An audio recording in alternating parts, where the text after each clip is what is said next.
Vamos lá com a última parte da aula, então, pessoal. Aqui a gente vai falar um pouquinho sobre estruturas condicionais, tá? Então, a gente vai ver quando a gente tem condições, né? Isso aqui lembra um pouquinho do if, né? Da linguagem C, do switch case, tá? Então, a gente vai falar sobre esse tipo de estrutura que não são exatamente a mesma coisa que o if, né? Mas a gente vai falar sobre esse tipo de estrutura e a partir daqui a gente vai começar a ver as diferenças entre código sequencial e paralelo. Tá? Por exemplo, essas estruturas que a gente vai ver nessa aula, ela só funciona em áreas de código paralelo. Tá? Então, depois que a gente for ver como é que funciona um código sequencial na descrição de hardware, a gente vai ver que a gente vai ter estruturas equivalentes com uma sintaxe diferente. Tá? Então, a gente vai ver duas construções, tá? O enelse e o if select, tá? Que são estruturas que fazem isso, elas são muito parecidas, elas têm o mesmo propósito, as sintaxes são um pouquinho diferentes, com algumas características diferentes. Tá? Então, aqui tem alguns detalhes, né, do processo de construção de hardware. Lembrem que a gente não está programando software, a gente está construindo hardware. Então, esse hardware ele vai ser sintetizado na prática, né, e você vai ter vários detalhes físicos, né, do que vão acontecer durante a operação do hardware, né, o atraso da propagação, esse tipo de coisa, né. Mas, assim, aí aqui tem uma descrição, né, de qual o efeito do atraso. Por exemplo, se eu tenho essa região aqui paralela, né, e eu altero o SA, a entrada SA, então isso essa alteração vai propagar para o USB, e o USB sendo alterado, ele vai propagar para o SC, né?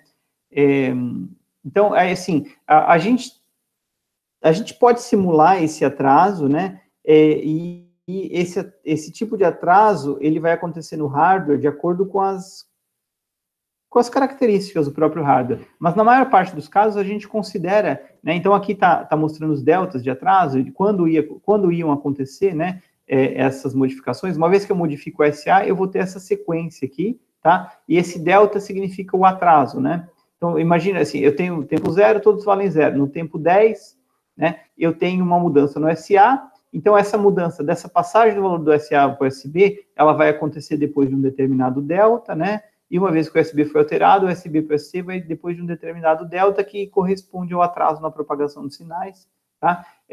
No caso, assim, idealmente, né, quando a gente faz um programa paralelo, esse delta tem que ser 0. Então, o que acontece na prática é quase isso aqui, tá?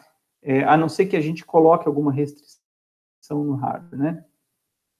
Bom, enfim, aqui tem alguns exemplos também, né, para que a gente entenda a mesma coisa, mas como a gente vai considerar que o atraso é 0, então a gente pode considerar que essas mudanças são instantâneas, né? Aqui, o autor, ele deu um exemplo com um circuito muito parecido com flip-flop, né, que é um circuito instável nesse caso. Então, você mexe na entrada, a entrada mexe na saída, ela realimenta a entrada, que mexe na própria saída, que realimenta a entrada novamente, e o circuito fica instável, né?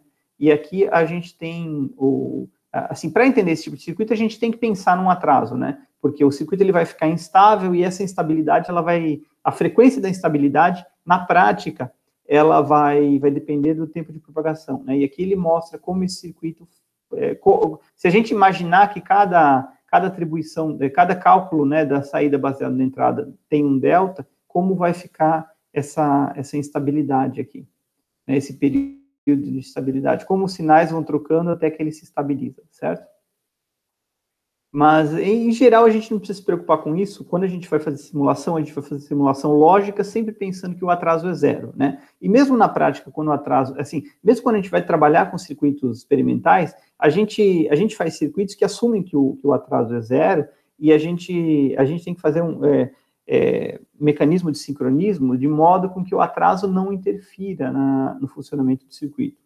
Tá? Foi mais ou menos isso que eu falei quando a gente tratou do problema do clock na CPU, né? Que você tem uma sequência de Quando você executa uma instrução, você lê da memória, você ativa o contador, que altera a memória, que disponibiliza um dado na saída, que vai ser operado, que vai ser registrado. Então, isso tudo, cada etapa dessa tem um pequeno atraso de propagação do sinal no hardware, né? E a gente pensa sempre num projeto de circuito que ignora isso, assim, que leva em consideração, de certa forma, um pouco de atraso, mas que funciona de qualquer forma, né? Lembra, por isso que eu sugeri que vocês usassem parte do circuito na borda de subida e parte do circuito na borda de descida de hardware, né? Assim, como você tem uma transição relativamente grande para a borda de subida para de descida, né, que é o tempo do próprio clock, isso é mais do que suficiente para lidar com todos os atrasos no hardware, tá?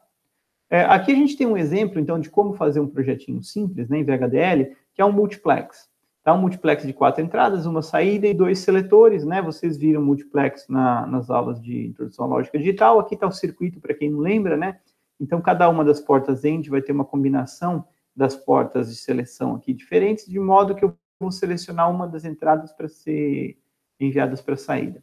Tá? A gente vai ver agora várias formas de programar esse circuito do multiplex usando diferentes sintaxes e ferramentas do VHDL, né? Então, a primeira forma, talvez a mais fácil, né? A mais fácil no sentido de que é a mais imediata para fazer isso, é pensar em traduzir esse circuito para uma equação algébrica, né, onde você tem vários ends e um OR entre cada ends, né, do jeito que a gente fazia. Então, se eu quisesse representar esse circuito por uma equação algébrica da forma como a gente fazia no primeiro semestre, eu ia fazer alguma coisa desse tipo. Aqui eu quebrei, né, em 4 linhas, mas na verdade isso aqui é uma única equação algébrica, né, que poderia ser escrita em uma linha só. Então, eu tenho o primeiro end, OR, o segundo end, OR, o terceiro end, OR, o quarto end, certo? Então, essa aqui é uma forma de fazer isso, tá? Uma outra forma, aproveitando que o circuito todo é paralelo, né, uma forma mais organizada de fazer isso seria aproveitar o paralelismo e calcular o resultado de cada end separadamente, né? Então, eu vou criar aqui 4 sinais, tá? Eu posso entender esses sinais como uma espécie de variável interna, tá? Mas, na verdade, eles são... Quando você faz um projeto no quartos, você faz um cálculo, aí você liga, né, um fio da saída desse circuito para a entrada de alguma outra porta lógica. O sinal é exatamente esse fio, né? Só que aqui você está dando um nome para ele, tá? Você tem que atribuir nomes para essas saídas e entradas, de modo que você possa referenciá-las dentro da sua descrição de hardware, né? Então, eu estou pegando a saída de cada uma dessas portas, atribuindo um nome para elas, né? E eu estou falando que eu estou fazendo um OR com todas essas saídas, tá? E atribuindo a saída OT, né? E aí, como tudo isso aqui vai ficar paralelo, qualquer mudança que eu faça em qualquer uma das entradas vai refletir na saída aqui, tá? Vai funcionar exatamente como esse circuito anterior, né? Mas aqui escrito de uma forma mais organizada. Em vez de ser uma grande equação, né? Que é óbvio que um circuito de multiplex é muito fácil de entender, mas imagine que você tem um circuito um pouquinho mais sofisticado, com várias subpartes. Você não vai escrever esse circuito aí com 20, 30, 40 portas lógicas em uma única equação gigantesca, né? Então, você pode dividir entre pequenas partes, e aí você vai juntando essas pequenas partes com as funções lógicas correspondentes, certo? Uma outra forma de fazer isso é o que a gente chama de when else, tá? Então, o sinal de destino, ele vai receber essa expressão A quando essa condição é satisfeita. Se não, ele recebe B quando essa condição é satisfeita. Se não, ele recebe o C, tá? Mais ou menos um switch case, tá? E o que caracteriza aqui esse when else, né? Então, eu tenho que pensar que tudo isso aqui vai ser feito de forma paralela e eu tenho que ter... Bom, todas as possíveis condições aqui, elas têm que estar representadas nessa instrução, né? Então, aqui, por exemplo, eu tenho o S0, ele recebe o resultado dessa expressão quando o NA igual a 8 ou o NB igual a 2. Senão, ele faz isso aqui, senão ele faz isso, né? Então, senão o S0 recebe I1 quando o NA é igual a 3 e o NB igual a 5, senão, né, ele recebe o I0 e o I1, né, o resultado dessa operação quando o NA é igual a 7, senão ele recebe o I0, tá? É um exemplo.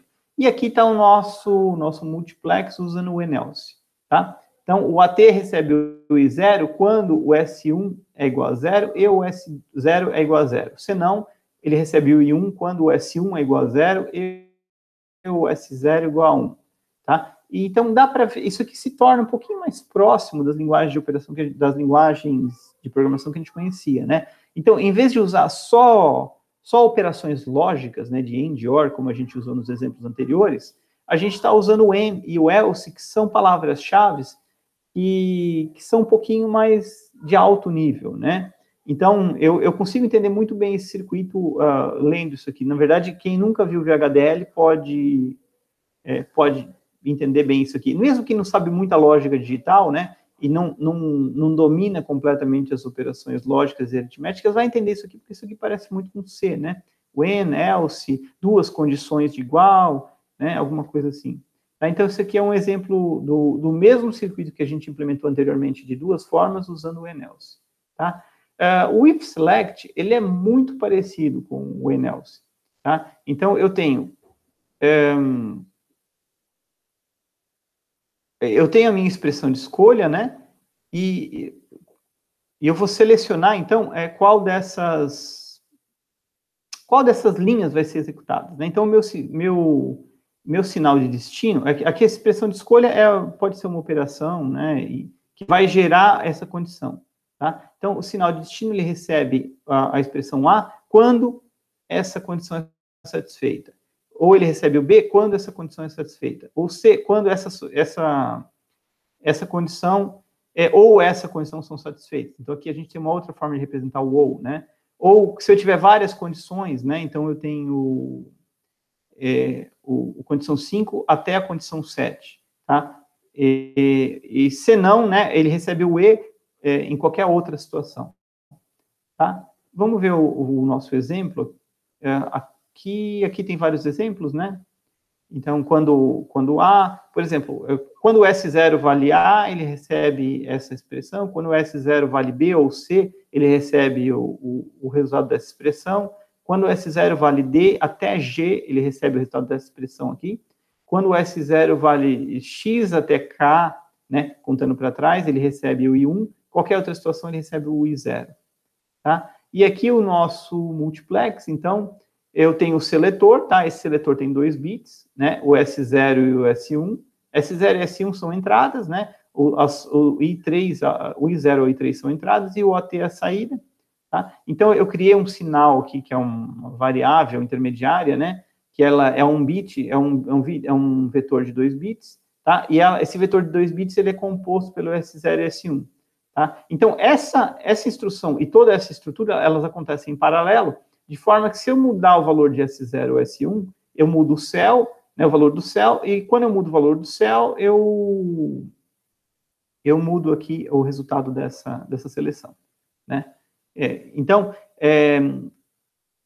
com o céu, né, vou selecionar o I0 quando 00, esse 00 é o valor do céu, né, que corresponde a S1 e S0. Quando o valor for 01, o OT recebe o I1. Quando for 1 e 0, o OT recebe o I2, e assim por diante. Tá? É uma outra forma de criar né, de escrever internamente um multiplex usando essa estrutura with select. Tá? Então, vocês lembram quando eu falei que uma das características do VHDL é que a gente pode programar a mesma coisa de diversas formas? Né? Então, a gente viu desde uma forma algébrica de lógica digital com uma equação só, a gente quebrou essa equação em partes, né, aproveitando o paralelismo, e a gente viu duas estruturas de um pouco mais de alto nível que fazem exatamente a mesma coisa. Tá? O que é uma característica muito boa para quem entende muita linguagem, é uma característica muito complicada para quem não entende, porque você vai pegar vários exemplos com estruturas diferentes e você vai ter que pesquisar o que aquela estrutura faz e como funciona para descobrir que talvez ela faça alguma coisa trivial, igual a outras estruturas que você já conhece, tá? A gente viu, então, aqui, né, além da lógica binária básica, o else e o if select, e aqui tem só uma comparação entre as duas, para que não fique dúvida, né? Então, no else, a ordem das condições indica a prioridade, né? Então, eu vou fazendo uma de cada vez. No if select, todas têm a mesma prioridade, né? No else, não é necessário apresentar todas as condições, tá? Porque eu tenho esse else, né, aqui. E no with select, é necessário apresentar todas as condições. Nesse caso, eu uso o others para representar as condições que eu não descrevi aqui. Mas no else, eu posso ter o caso de não ter esse else final, né? De não ter simplesmente alguma condição representada, e nesse caso o sinal de destino não é alterado e o compilador aceita. Aqui não. Ou eu tenho todas, ou eu tenho que usar o others, tá? Senão o compilador não aceita. Tá? Então aqui a gente encerra essa terceira parte da primeira aula sobre VHDL, né? Baixem os slides, deem uma olhada, tá? Tentem entender assim, os poucos exemplos que a gente viu aqui, e na aula que vem a gente continua, ok? Então, encerramos essa aula de hoje.